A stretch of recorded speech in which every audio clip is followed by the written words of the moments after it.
my friends. Thanks for joining me.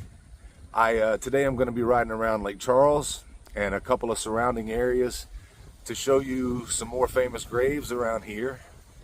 And today I start in Mimosa North, which is in Sulphur. And I'm starting with a very interesting gentleman and a man that I was lucky enough and proud to call a friend, Mr. Joel Sonnier. Now, Joel Sonnier originally signed to Mercury Nashville Records back in the 70s, and he charted several singles there on the Billboard charts. Then in the 80s, he signed with RCA and he broke the top 10 on the Billboard charts multiple times. Then a little later, he became Merle Haggard's opening act.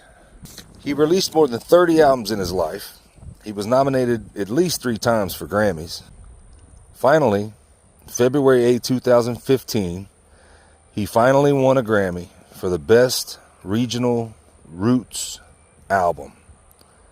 And he was inducted to the Hall of Fame in Louisiana in 2009. He passed away of a heart attack just after a show that he had done in Llano, Texas.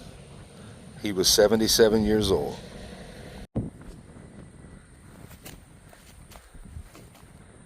His wife really did leave a very, very beautiful monument for him. Okay guys, my next stop is in Edgerly, just outside of Sulphur, and we're at Big Woods Cemetery. I'm here to show you a grave that I learned about from the Arts and Humanities Society in Lake Charles. They do a cemetery tour, usually every year, sometimes it's every other year, but it's a very cool thing to where actors dress up in costume as some of the famous people from around here in these graveyards. And the actor or the ghost will tell you about themselves. And I happened to learn about this guy from doing that cemetery tour. So first, I'm going to let him tell you a little bit about himself. My name is Theodore Amore Lyons, but you can call me Ted. I was born here in Lake Charles in 1900 to Asa and Sudie Lyons. Y'all may know me from my 21 seasons of pitching for the Chicago White Sox, but I did go on to win 260 games, even a no-hitter against the Boston Red Sox in 1926. This is the final resting place of Ted Lyons. He is a very interesting guy because born and raised here in Lake Charles, he ended up playing for the Chicago White Sox as not only a player, but later a manager and a coach. And in the middle of that career, what I found most amazing about him is that he was making plenty of money and doing very well and becoming very famous. And he left MLB to go to World War II, which I just thought was amazing of him, very commendable of him. And when he was done with the war, he came back and went back to the White Sox and continued his career. Now, to tell you a little about his White Sox career, he entered the White Sox in 1923 and played all the way through 1946.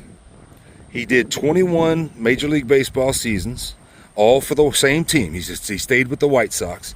I think his final stat was 1,073 strikeouts. And he pitched a no-hitter on August 21st of 1926.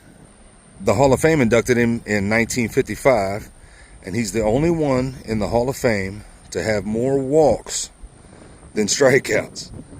Ted Lyons died at the age of 85 in Sulphur.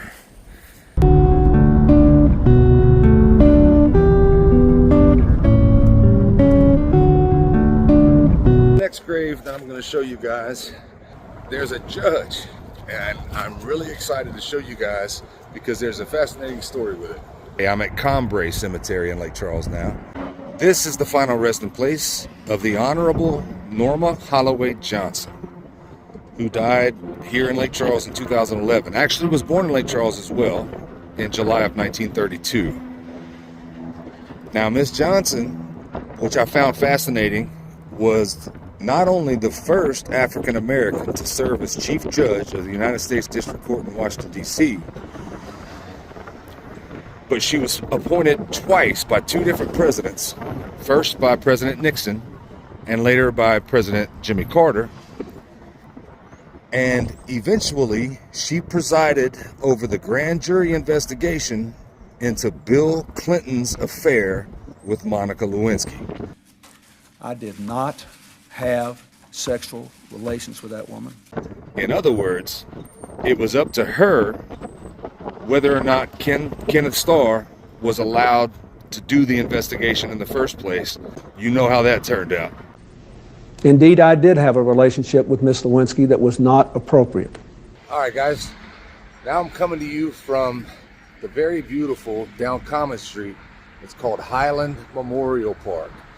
And in my first Famous Graves video, at least two I did here. One was Buzu Chavis, and one was Wayne McLaren, who is better known as the Marlboro Man, are both here. But the grave I'm here to show you today, Lake Charles historian and author, Miss Nola Mae Ross. She wrote a lot of books about local Lake Charles history, including books about hurricanes and Jean Lafitte. Lake Charles honored her with the Good Samaritan Award in 2005, which I think was well deserved, and she authored 28 local history books. All right, guys, I'm now coming to you from Consolata Cemetery in Lake Charles. All right, so I struggled with these next three graves, whether or not I should put them in what's called a Famous Graves video, because I don't want to disrespect their names by saying famous graves like the Grammy winners and stuff that I've showed you, but I'm gonna go ahead and put in all three graves, and I'll tell you why. Two reasons. First of all, I want to keep their name alive, and I've realized that it's 2026, and what you're about to see happened in 1997, and there's a lot of people who are grown with their own children now who don't even know about KK's Corner. And the second reason that I feel comfortable doing this is because this next grave, I've met his brother. And I asked his brother, how do you feel about me doing this? I told him my intentions and what the video would be about.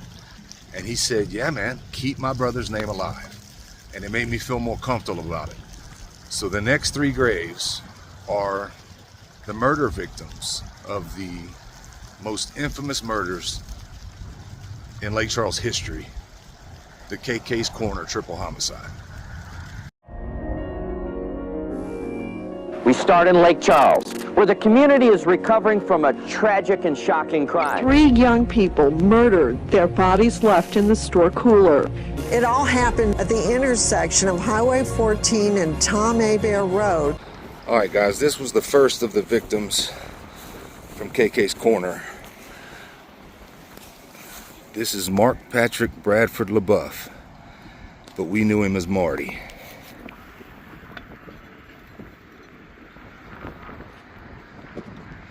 Marty was many things outside of KK's, including a very accomplished musician, trumpet player. I really enjoyed this at the bottom. It says, God gave us music so that we might praise him.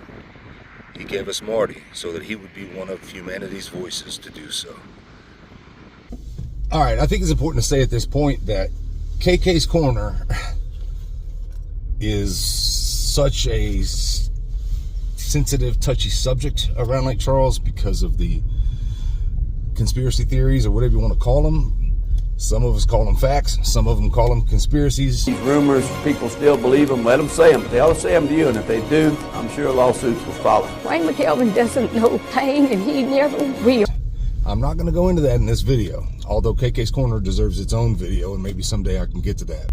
But in the meantime, I'm just going to basically tell you the gist of it. On July 6th, 1997, multiple men walked into KK's Corner, and they took all the surveillance cameras and they took the money, and they killed all three of the people there that night. Marty LaBeouf, Stacey Reeves, and Nicole Guidry all leave behind family, friends, and a community that will sadly miss them. That is basically the gist of the story as far as the news. So if you should so choose, you can Google and find out a lot of information, different stories about what probably happened that night. I'm not answering any other questions.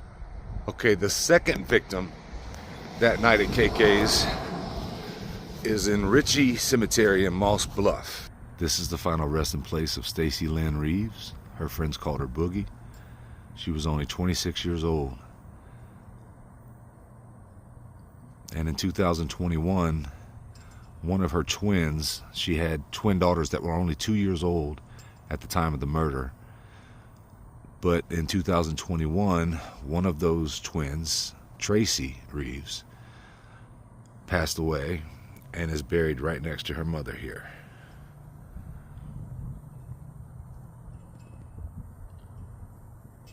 Okay, the last of the three victims takes us to Le Bleu Cemetery, which is in Clos.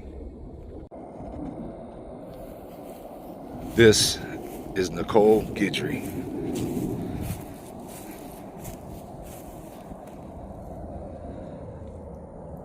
As if the entire situation at KK's was not tragic enough, Nicole was only 14 years old. She used to babysit Stacy's twins, and she was just there because of that. Wrong place, wrong time. All right, the last stop today is in Lacassine Cemetery, and this made national news. It was a huge news story when this went down.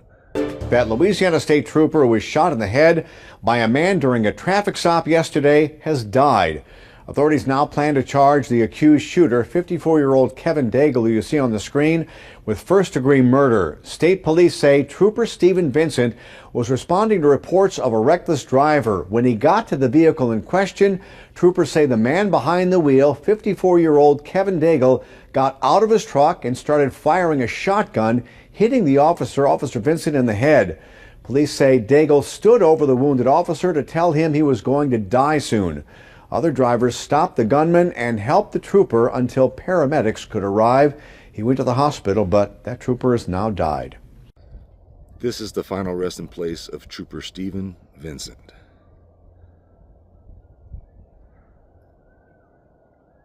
He was killed by Kevin Daigle, and from what I understand, Kevin Daigle had killed his roommate and then took off down the road, and he got his truck stuck in a ditch. Louisiana State Trooper Stephen Vincent was shot as he responded to a report of a pickup truck driving in an unsafe manner. The truck was later found in a ditch. The driver of the truck reportedly said, "You are going to die soon," to Vincent before shooting him with a sawed-off shotgun. Stephen Vincent was also a United States Army veteran of Desert Shield and Desert Storm. He was only 44 years old.